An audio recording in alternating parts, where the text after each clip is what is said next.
प्राचीन भारत के। तो बताओ पल्लव कहां है, ध्यान से सुन लो।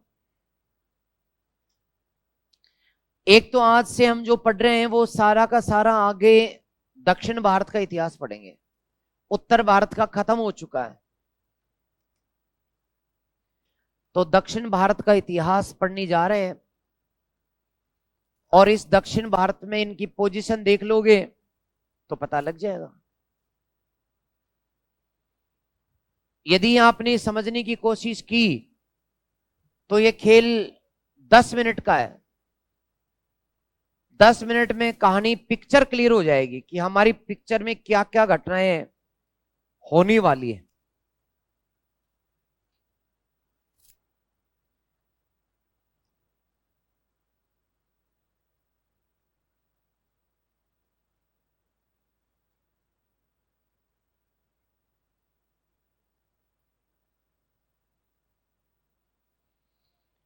तो दक्षिण भारत में कुछ घटनाएं जो घटित हुई, उन्हीं घटनाओं को मैं यदि मैप में बताऊं तो सबसे पहले यहां पल्लवों का विकास हुआ।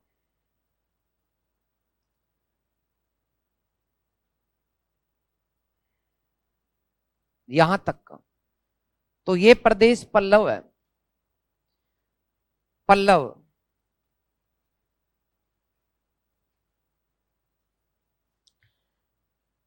जब पल्लवों का यहां पर राज्य है तब यहां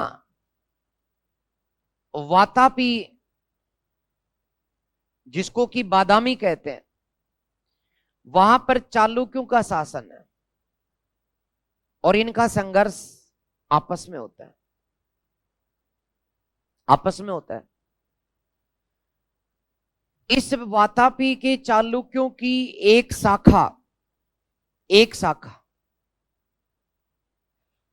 यहां पर स्थापित हुई, जिसको हम बोलते हैं वेंगी। जैसे चालुक्य राजा पुलकेशियन द्वितीय जो विजेता था, इस समय उत्तर भारत का एक राजा था जिसका नाम था हर्षवर्धन। उसने सबको हरा दिया, लेकिन उसको हराने वाला ये चालुक्य राजा था पुलकेशियन। तो पुलकेशियन ने हर्ष को हरा दिया और यहां वेंगी में अपने भाई, छोटा भाई था, उसको यहां का प्रभारी बना दिया। उसी भाई ने यहां पर अपना अलग चालुक्य वंश स्थापित किया, जिसको कहते हैं वेंगी के चालुक्य। ये वातापी के चालुक्य, ये वेंगी के चालुक्य। फिर दोस्तों पल्लव वंश को समाप्त कर दिया गया और यहां पल्लवों के स्थान पर यहां पर चोल आ गए, चोल। तो जब इस स्थान पर चोल आए, चोल, इसी स्थान पर चोलों का उदय हुआ। तब वातापी के चालुक्य भी खत्म हो गए और तब एक नई चालुक्यों की शाखा उत्पन्न हुई, जिसे कहते हैं हम लोग कल्याणी के चालुक्य। तो चालुक्यों की 3 शाखाएं हैं। 3 कौन कौन सी? चालुक्यों की 3 शाखाएं पढ़नी है अपने को। सबसे पहले कौन सी? बादामी या वातापी के चालुक्य, वातापी चालुक्य। और दूसरी शाखा कौन सी है? वेंगी के चालुक्य, वेंगी के चालुक्य। और तीसरी शाखा कल्याणी के यस, तो कल्याणी चालुक्य। तो ये 3 शाखाओं में हमें ये पढ़ना है। लेकिन पल्लव एक ही है, चोल भी एक ही है। पल्लवों की राजधानी कांचीपुरम है। तमिलनाडु का शहर कौन सा? कांचीपुरम। और चोलों की राजधानी त्रिचनापल्ली, या त्रिचनापल्ली, तमिलनाडु का त्रिचनापल्ली। तो कांचीपुरम के पल्लव हैं और त्रिचनापली के चोल हैं, आपको याद हो तो मैंने आपको समुद्रगुप्त जब दक्षिण भारत में युद्ध करने के लिए गया था तो 12 राजाओं का राया था। हर राजा को अलग अलग बुला रहे, तेरी माँ ने दूध पियाया तो इधर आ, सबको राया। फिर 12 राजाओं ने मिलकर के और समुद्रगुप्त को घेर लिया था, याद है कि नहीं? घेर लिया था। और इन 12 राजाओं के संघ का नेतृत्व किसने किया था? कांची के विष्णुगोप ने। और बेटा वो कांची का विष्णुगोप पल्लव था, वो पल्लव, ये कांची था ना, कांची, कांची का विष्णुगोप वो पल्लव राजा था, क्या नाम था? विष्णुगोप। तो समुद्रगुप्त के समय भी स्थिति यही थी। ठीक है, अब मैं आपको पहले वाली कंडीशन ही पढ़ा देता हूं। पहले वाली स्थिति अर्थार्थ में नया नहीं डालू। पहले कौन कौन है बताओ यार, ये तो ये मिटेगा, ये तो नहीं मिटाना मुझे, तो चलो मैं यहीं पे सलटा देता हूं इनको। यहां अभी 2 से ही संघर्ष करना है अपने को, क्योंकि यदि पल्लव पढ़ रहे हैं तो फिर चोल नहीं आएंगे, यदि पल्लव ही पढ़ रहे हैं तो फिर चोल नहीं आ सकते। तो इसलिए मैंने ये यहां पर पल्लव लिख दिया। और इनका संघर्ष किससे होना है? वातापी, या जिसको हम बादामी कहते हैं, वहां के चालुक्यों के साथ लड़ाई होनी है। किसकी लड़ाई होनी है? पल्लवों की लड़ाई होनी। ठीक है, तो हेडिंग डाल दें पल्लव वंश। और एक चाहो तो एक अपनी कॉपी में एक मैप भी बनाओ, ऐसा बढ़िया समझ में आ जाएगा।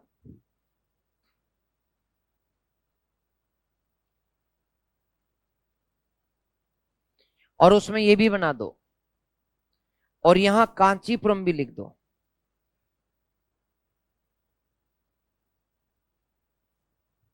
कांचीपुरम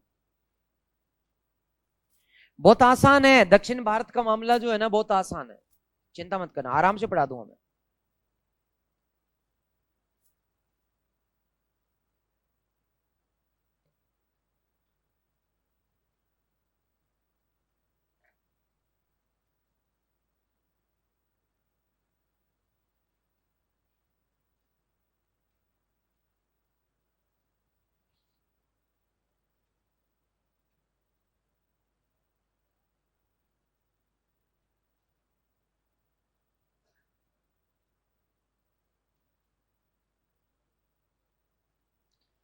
तो लिख दिया क्या? ओके। अब दोस्तों वैसे देखा जाए तो पलवों का पहला राजा सिंह वर्मा माना जाता है, सिंह वर्मा माना जाता है। लेकिन ये छोटे छोटे राजा थे जिन्हें हर कोई जीतता चला गया। सिंह वर्मा के बाद में शिव स्कंद वर्मा था, और शिव स्कंद वर्मा के बाद में विष्णुगुप्त था, जिसने समुद्रगुप्त के खिलाफ लड़ाई लड़ी थी। लेकिन ये राजा स्वतंत्र नहीं थे। स्वतंत्र राजाओं में सबसे पहले राजा का नाम है सिंह विष्णु, इसलिए पल्लवों का वास्तविक संस्थापक माना जाता है सिंह विष्णु को। तो पहला राजा सिंह विष्णु, ये पल्लवों का पहला वास्तविक शासक माना जाता है। तो प्रथम वास्तविक शासक जो 575 ईस्वी से लेकर 600 ईस्वी तक शासक रहा, इसको प्रथम वास्तविक संस्थापक कहा जाता है, संस्थापक कहा जाता है। इसने अवन्नी सिंह की उपाधि ली। हाँ, मैं एक बार सुन लो, अवन्नी सिंह की उपाधि, अवन्नी का मतलब पृथ्वी जीतने वाला। इसके दरबार में भारवी लेखक रहता था।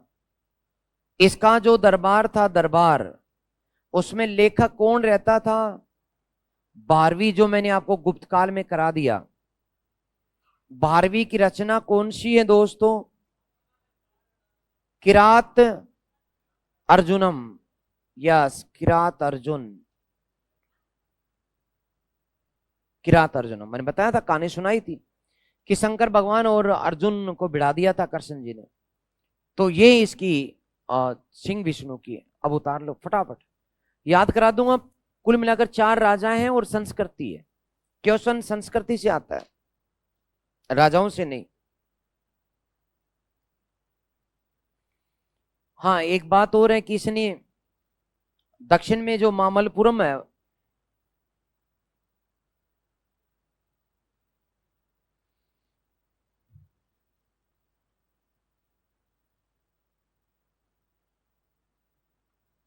महाबलीपुरम में वराह मंदिर बनवाया था इसने।